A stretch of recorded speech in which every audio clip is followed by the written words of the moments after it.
Folks, thanks for tuning in today. Again, whether you've gone to stockwellday.com to get the immediate link to the newscast or whether you find it on Spotify under Stockwell Day-to-Day News, we're glad to have you here. See the increasing numbers. We appreciate that. And we try and bring in the insights behind the news, what's going on right today. And we do that linking Canada and the US and around the world so we can see how so many events are interrelated and can affect your life.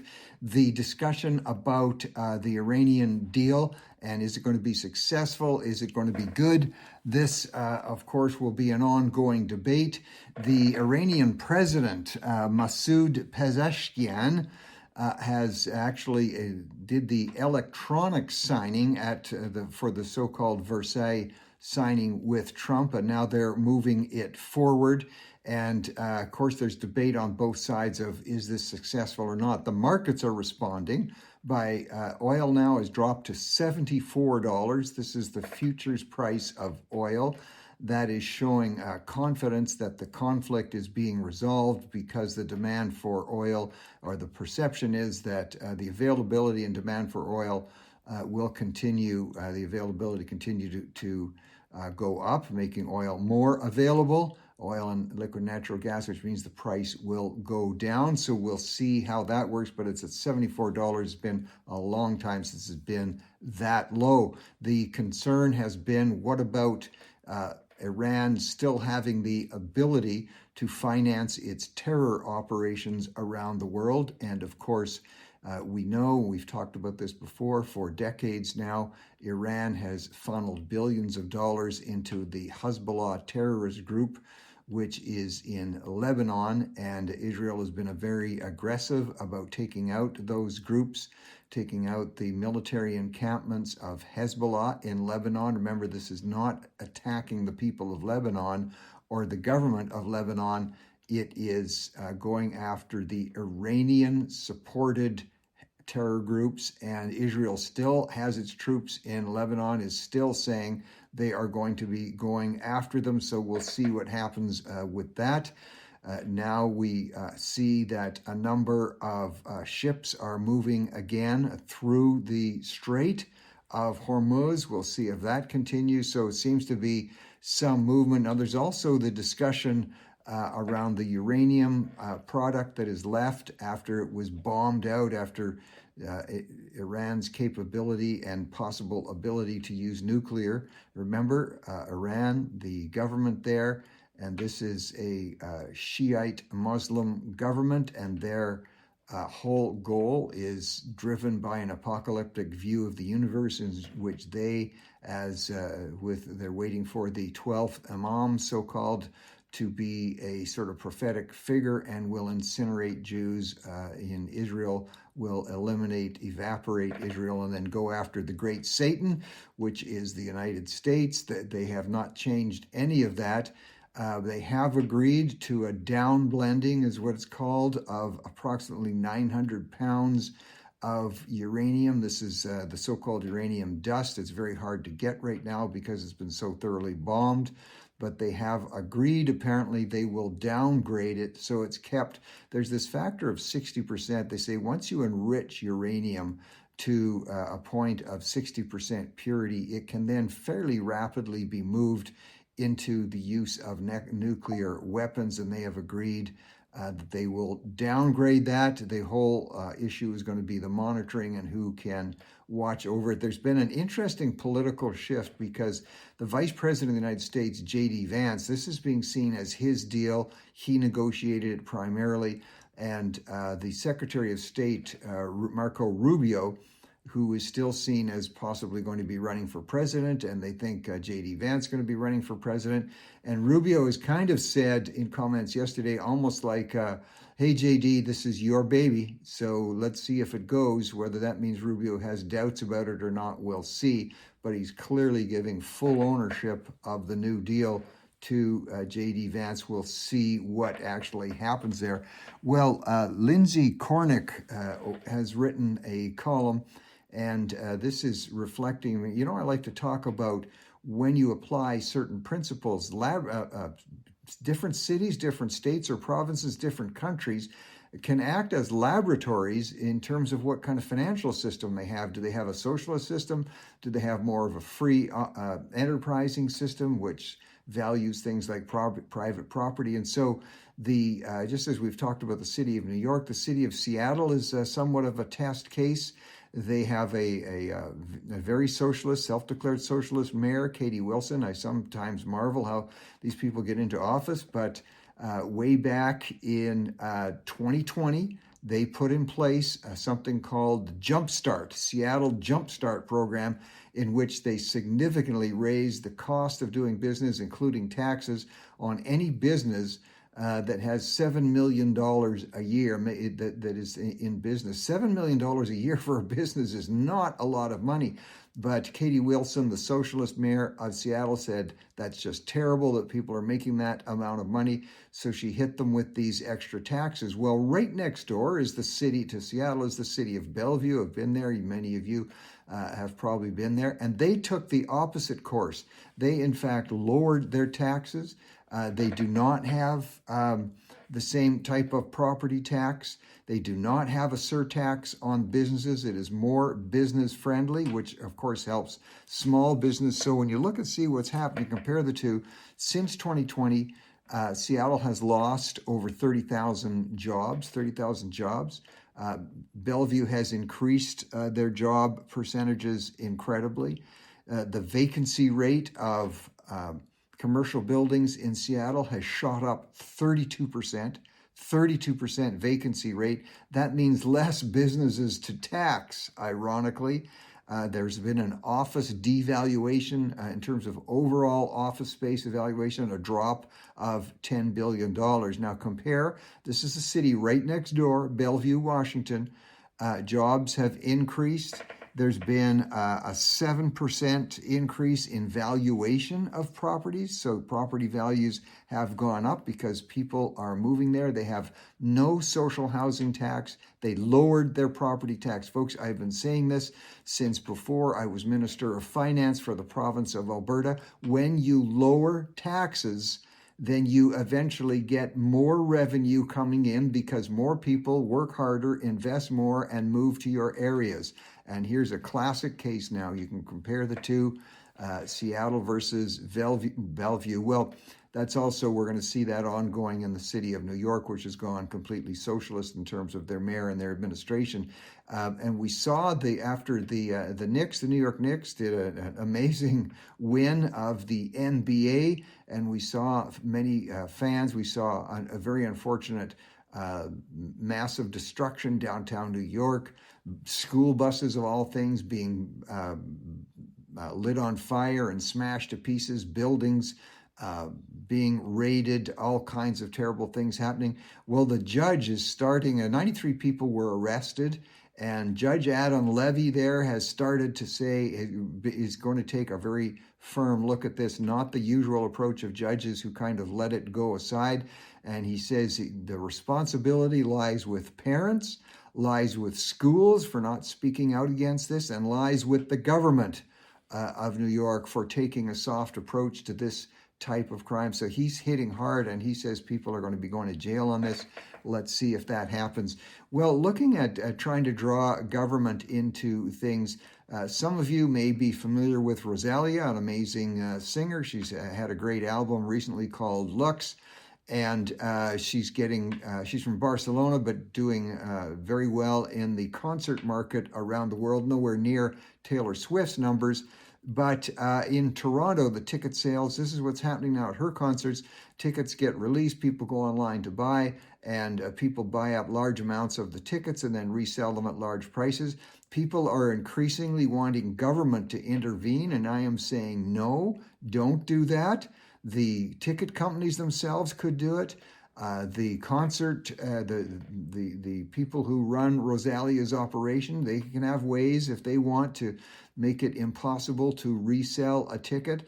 But getting government to step into business to try and force certain costs down is always a recipe for more government intervention. Do you want government starting to intervene? Those of you who resell items online, those of you who go online to buy secondhand stuff or new stuff, do you want government intervening in that? Government always loves to intervene, always loves to move in and take over your life, and that always results in higher taxes and less productivity. So concert goers, demand of places like the ticket sellers and demand of even people, the concert creators themselves, like Rosalia, have them come up with ways, if you want, to restrict those ticket sales going up, but don't get government involved.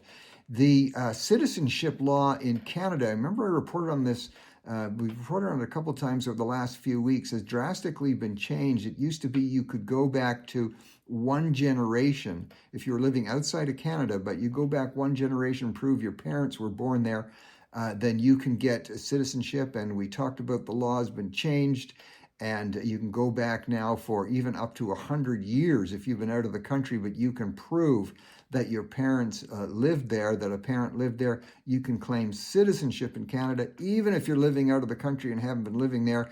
So there's been, of course, a massive move. And this, the unfortunate part of this, it often attracts people who then come onto the welfare system, come onto the healthcare system. They've never been attached to the country, and thousands of people from all over the world were applying. Well, it seems like the government may be getting the message, and people who were applying, they're having their applications sent back. Peggy Sun is head of this whole program within the government, and letters are coming from her. So maybe the government has been listening to those of us who are raising concerns. You can't continue to open, wide open, gates to citizenship if there is no attachment, either emotionally to the country or people saying, yes, we will abide by the values of the country. Does it sound like the Liberals may be getting the message on this and maybe trying to slightly close these doors and just another channel of mass immigration? We'll see. Maybe a start there. The news continues that apparently, because CBC will no longer be the sponsor for Hockey Night in Canada, which has been a tradition in Canada for years. I can tell those of you are listeners from the US and from around the world, even as a kid living in Montreal, and of course there was French and English, and what the English homes would do on Saturday night, this is like 40 years, 50 years ago, 60 years ago, we would it would be on the French channel. So you put the French channel on TV. This is when there was like 2 channels available and everything was black and white TV, kids, believe it or not, no color. And then we'd put a radio on top that was broadcasting in English. So you'd be watching the French channel on CBC, listening to an English channel for the hockey games every Saturday night. Kind of fun, especially when it wasn't exactly synchronized. But more details are coming out.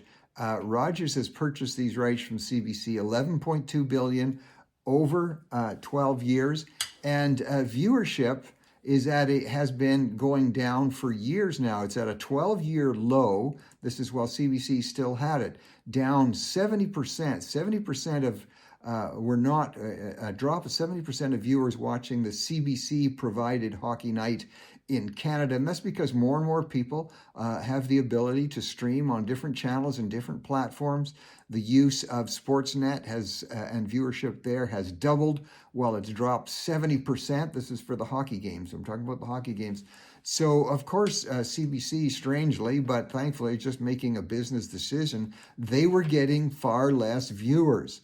And now an opportunity had come to make some money and sell out the platform. And I'm still kind of amused, but I feel almost a bit sad that we hear these reports. If you're listening from out of country, trust me, Canadians, yeah, many are kind of, it's been a tradition to watch it there. We are not collapsing as a nation. We are not collapsing into deep depression. And we are not, you hear interviews from people, they say they're devastated that it won't be carried by CBC anymore. It really concerns me, the weakness of people's own psyche and mental health, that the population, which is shifting and watching it anyway, watching Hockey Night in Canada on other platforms, and people saying Canadians are devastated and walking around like zombies, not knowing what to do with their life. No, they're not. So hang on to that. But where things could get interesting is Trump has announced just yesterday that he would like to see an end to the Canada, U.S., Mexico trade agreements. That's coming up for renewal July 1st. So let's see what happens to that. I can tell you that Prime Minister Carney, globetrotting around the world, and every opportunity he gets, he talks about, yeah, we're going to be part of the European community. We're going to get closer to China. They've just announced that Canada may be buying jets that are not the F-35s, but are in the eyes of view of many of us. And I was involved in some of these discussions when I was on the Treasury Board in Canada, buying jets from other countries rather than tight coordination with U.S. Canada aerospace, not seeing every move that the Prime Minister is making, not really doing a lot to shoulder up our ability to go head to head and have discussions on trade with the U.S. when in fact the U.S. is getting increasingly impatient with us. So we'll see what happens. Take a look at Tristan Hopper's got a great column about, because there's ongoing discussion about SpaceX and Elon Musk being the richest man in history now, and the deal of selling shares so people can get involved. A $1.7 trillion deal. And of course, socialists hate this. They hate the thought that people can be making money. People want to, have wealthy and successful business people like Elon Musk shut down. They never look at the huge job creation that's involved. And we've talked about this before among Elon Musk's own employees, including a welder who just got interviewed. But they were working with SpaceX for years and had bought small shares in the company privately years ago. They are 4,400 people have been made millionaires. These are employees working at SpaceX. Folks, when business can be successful and entrepreneurs can move ahead and expand and create new opportunities and new products, that is a positive thing. The Ontario Teachers Pension Plan. Now, the Ontario Teachers Pension Plan, they have got smart investors. That pension plan is generally seen as very successful. They have made a pile of money by investing years ago in SpaceX. We're told they've made upwards, just on this deal alone, of $300 million. Now, this is money that goes to retired teachers. This strengthens their pension plan. When you have when people saying, the stock market is bad and all these terrible companies, when companies are successful and their stocks increase in value, that means your pensions, which are invested as they rightly should be, will increase. So it's an interesting situation because, of course, the Ontario Teachers Association is severely, and I would say chronically ill in terms of their views about socialism, and they hate anything to do with free enterprise. So it's interesting to see. Matter of fact, you'll remember there were some stories out, this was just in 2024, when something called the Ontario Math Teachers Coordinator Association, the Ontario Math Coordinators Association, they made the statement in 2024 that 2 + 2 = 4. I think we can all handle that equation, is actually a racist statement. 2 + 2 = 4 is a racist statement. I'm only telling you that because it shows how radically different philosophically the views of the Teachers Association is, but very different than the very people like Elon Musk who are causing their pensions to be strengthened and secure. Interesting seeing that merge and surge. Talk about a surge. The NDP, now the New Democratic Party in Canada, that's the Socialist Party, when they had their leadership race some months ago, I said that watch for Avi Lewis to win that race. He did win it. And I said, watch for him to be able to catch on with this trend, especially among Gen Z and millennials, towards socialism. And since that leadership race, the NDP were at the start of the race were at a low of public support of 6.3%. They have more than doubled that under the leadership of Avi Lewis. They are going up in the polls, as there's an increase, unfortunately, among Gen Z because they are going to school and because they're going to universities. which which have a cultural Marxist point of view. So NDP moving up. Liberals are going to be worried about this. We'll see what happens. Canada's Supreme Court is about to, there's the retirement of Justice Sheila Martin, and so everybody's watching because Supreme Court judges, of course, have a huge effect on social policy with judges, unfortunately, many judges forgetting that their role is to make rulings on whether a particular law is constitutional or not according to the intent of what the law was written. Many judges, in fact, want to change law, want to make social policy. I've said before, if you're a judge and you want to make social policy that's different from the intent, the constitutional intent, you should quit your job as a judge and run for political office. Politicians are the ones who make or change the laws. And the process, this is very important to understand. The Prime Minister will make an appointment very soon, and he's going to be saying, I'm taking the advice of the Independent Advisory Board, the Independent Advisory Board on judges. I want to tell you, I've been there, I've been in government and federal government. These are not independent advisory boards. They are people who are appointed because they have very clear philosophical leanings. The majority of them, they even might call themselves, some of them identify as conservatives. The government appoints the advisory board. The Prime Minister appoints the advisory board. Sure, it goes through one or two of the ministers. So the government makes sure the advisory board are people who are philosophically in tune with themselves. These are not independent boards, and they've come up with only two. They've only come up with two recommendations of all the potential, and there's some great, could be some great potential judges out there. So we've got Glenn Joyelle, and all we can, you can look at previous judgments. He has made judgments relative in Manitoba, relative to First Nations indigenous land rights. He has made judgments very, very positive and supportive of Indigenous land rights. And the other judge, Anna Laparco, I hope I pronounced her name quite right. She is known for restorative justice. That means, and we all believe in restorative justice, but often what can happen there is it means there's no jail time, there's no incarceration, even for serious crimes. So we'll see where that goes. Those are only two names that are going to come forward to the Prime Minister. So very unfortunate that there's so little choice among judges being presented. Tony Abbott is a former Prime Minister in Australia. I've met him. He's a great guy. He's former leader of the Liberal Party in Liberal Party in Australia, but they are a center-right party. They have been more like a conservative party. And he's released a statement. He's now president of the Liberal Party in Australia. Careful, he's not the Prime Minister. He's the president of their party. And in his recent publication he's put out, he's talked about how Canada had been a major and still is a major influencer on the left, on strengthening the left wing in Australia. And they've adopted Canadian social policies on their socialist left because of Canada's influence. So as I've said before, Canada is a world leader in things like our MAID legislation, which is medical assisted dying, so-called.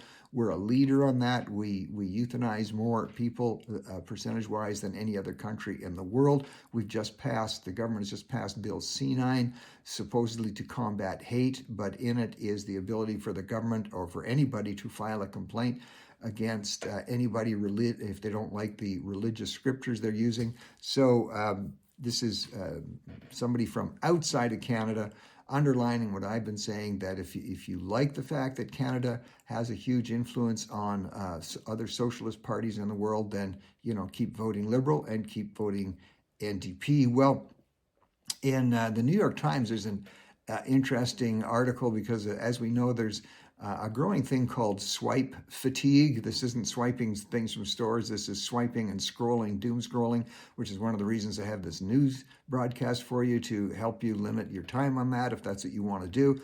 And so the amount of time people apparently have been spending looking and dating and looking to hook up with somebody has brought fatigue. So a couple of the larger gym programs and well-known gyms in New York, and this will spread If you want to go to the gym, because I go to a gym regularly on a regular basis, of course, and there's kind of like unwritten rules, like you don't talk to each other. It's not a place where people go to hit on other people. Everybody does their own routine and kind of keeps themselves. It's a very polite atmosphere most of the time.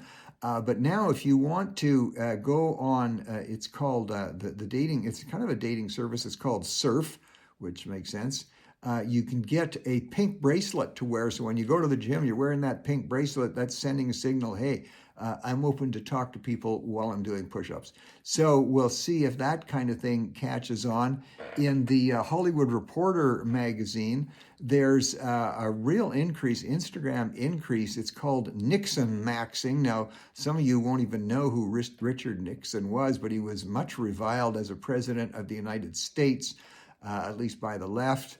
And but a real surge of interest in Instagram now platform there, and it's been developed by a young guy, 33-year-old developer, and making comments like John F. Kennedy had the silver spoon, the rich kid in his mouth. Nixon is more like me, is what he's saying. 107,000 followers and 1.5 million views with this 33-year-old Jim Byron talking about the good things Nixon did. So let's see if Nixon maxing continues as a trend. Cosmopolitan magazine and others are reporting on the nuns of TikTok. The nuns of TikTok. Those of you, if you remember watching, and I was kind of interested to see this, ringside in New York, there were shots of a group called Nuns for the Spurs, or the Spurs Nuns, and it wasn't just in New York, but also other places. And another group, young New Yorkers are now looking at another group.